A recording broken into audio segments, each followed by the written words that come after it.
Today lecture was quite big for all of you who are here.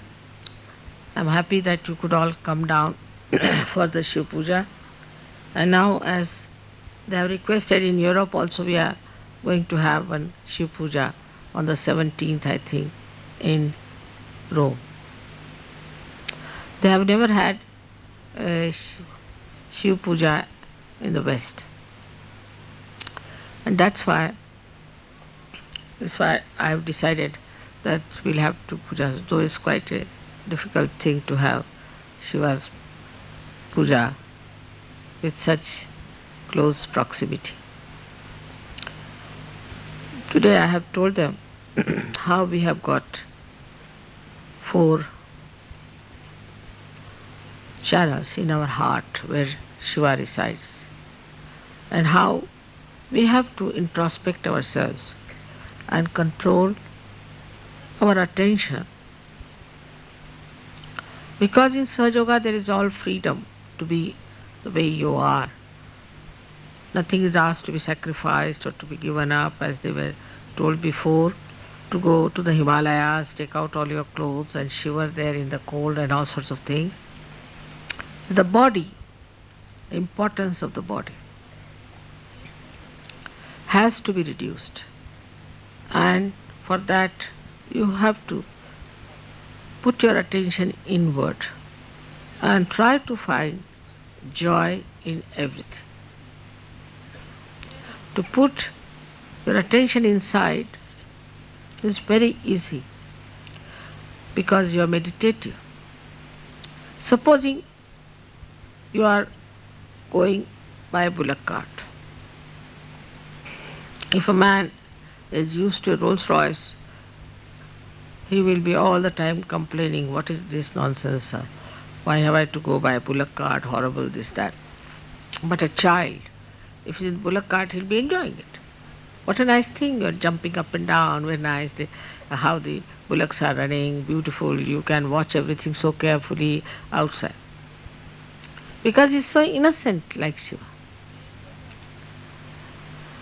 Like you want to have a proper bathroom, you want to have a proper bed, you want to have all these things. But if you want to make a fun out of it, it's very interesting. Once I went to Lucknow, I went to stay with a relation of mine. And they had only one cot. They were not so rich. They had lost all their zamidaris. And they said, we have only one cot. If you want, you can sleep on the cot or on the ground. I said, all right, I'll try this cot business. That cot was made of coir, and it was all touching the ground like that. So it's just like sleeping on the ground, but it was all like this. But in the night, I found lots of rats running over my body. I was watching them. So the people got very much worried. They said, what, these rats are crawling upon you and going round and round. Yes, I said, one of them is still here under my foot.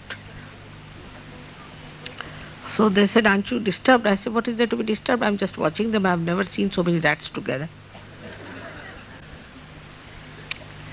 Just enjoying them. And then they said, you are sleeping in this kind of a cot and you might get little pain tomorrow. I said, no, I'm just enjoying. This is like a nice swing here. You see, nicely you can move about. It's very nice, very interesting. And next day I was very fresh, and they were surprised how I was so fresh. So all these discomforts of body and all that, and the way we are correcting everything and grudging about everything, complaining about everything, is just a myth. Now you don't have to go to that austerity. What you have to do?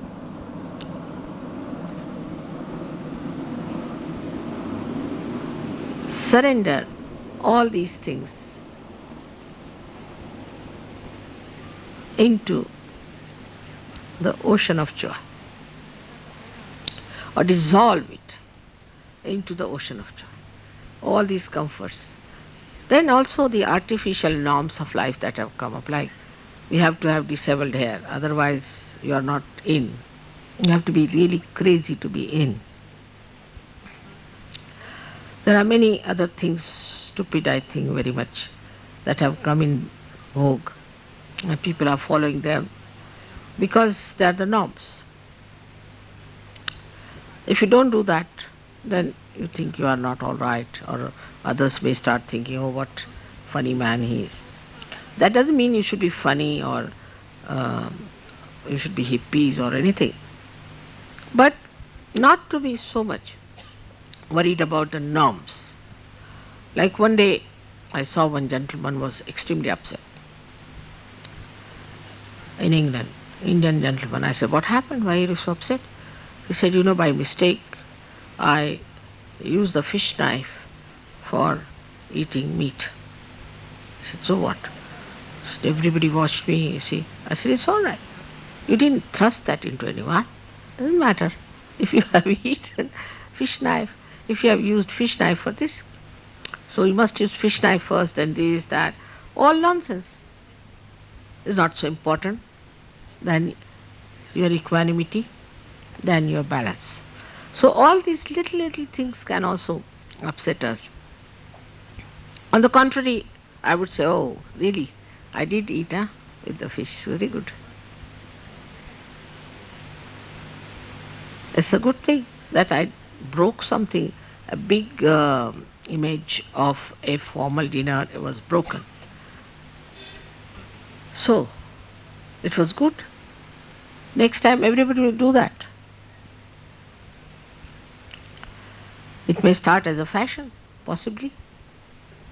If you just put your attention in such a way that this body is not for the penance, but for the havana. Is to be used for the havana, for the yajna. And then you can tell your body nicely that now will you please behave yourself, you see. So first you have to denounce it, all its demands, and then it becomes a thing that you use it for doing God's work.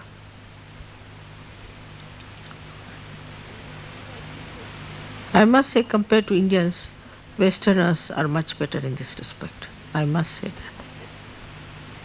Indians wanted first the best rooms, they used to fight for it. Now gradually they are coming around a little bit. But still, sometimes they start grudging about this, grudging about that. But that way, I don't know how, but I must say that in the West, or even in Australia, people are not so much bothered about these things. I remember once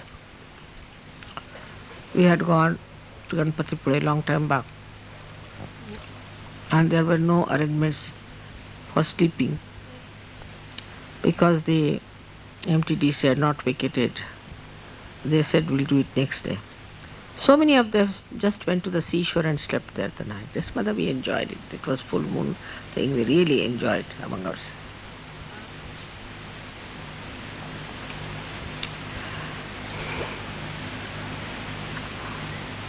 But the second part is the attachments are there with people. We can say, first of all, is the desire. The desire to have this, desire to have that, all kinds of desires, as we have seen, that we never fulfilled, and we are never satisfied with them when they are satisfied. So, what do we do with our desires? Dissolve it into Shuddha Ichcha, into the pure desire of Kundalini. And third thing is that we have our relations.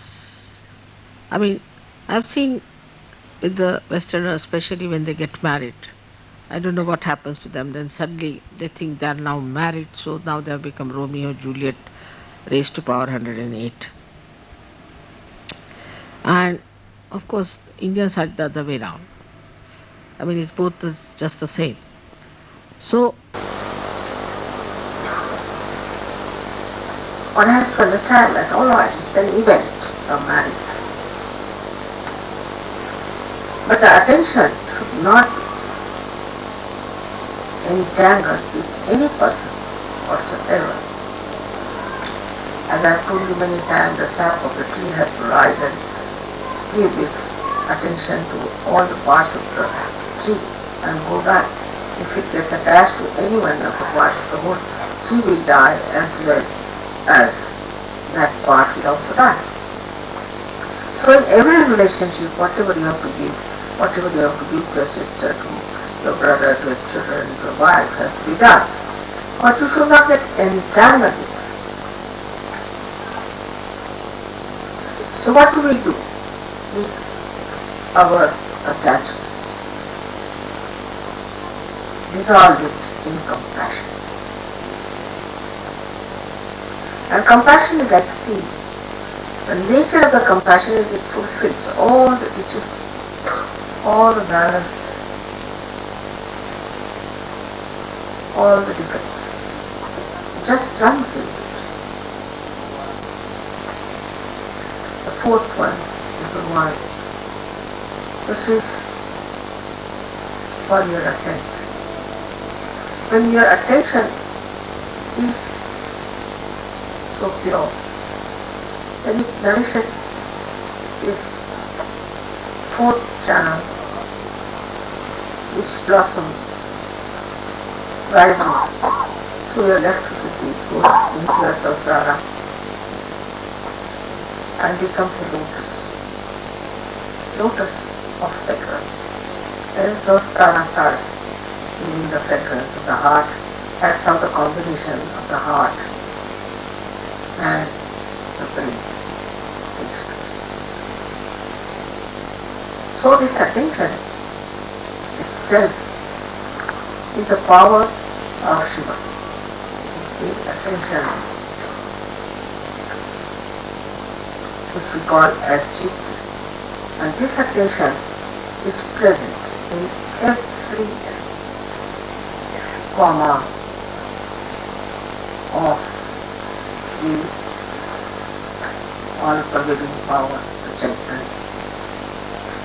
And this attention really is respected when these Chaitanya commas go into action. While this attention is quiet, it just watches, it just sees. It doesn't react. But they see the attention as it is. They just watch it. And they know what it is. And accordingly they act. So Shiva is just a spectator watching the work of the goddess. He's the only spectator. And if he gets angry, and if he sees that human beings are not respectful to his power, then he comes into action and destroys the whole world, destroys the whole work of the body. So it is important that you all should join hands, work down the work of the goddess so that Shiva is happy and we create a new world of spirituality and peace. May God bless.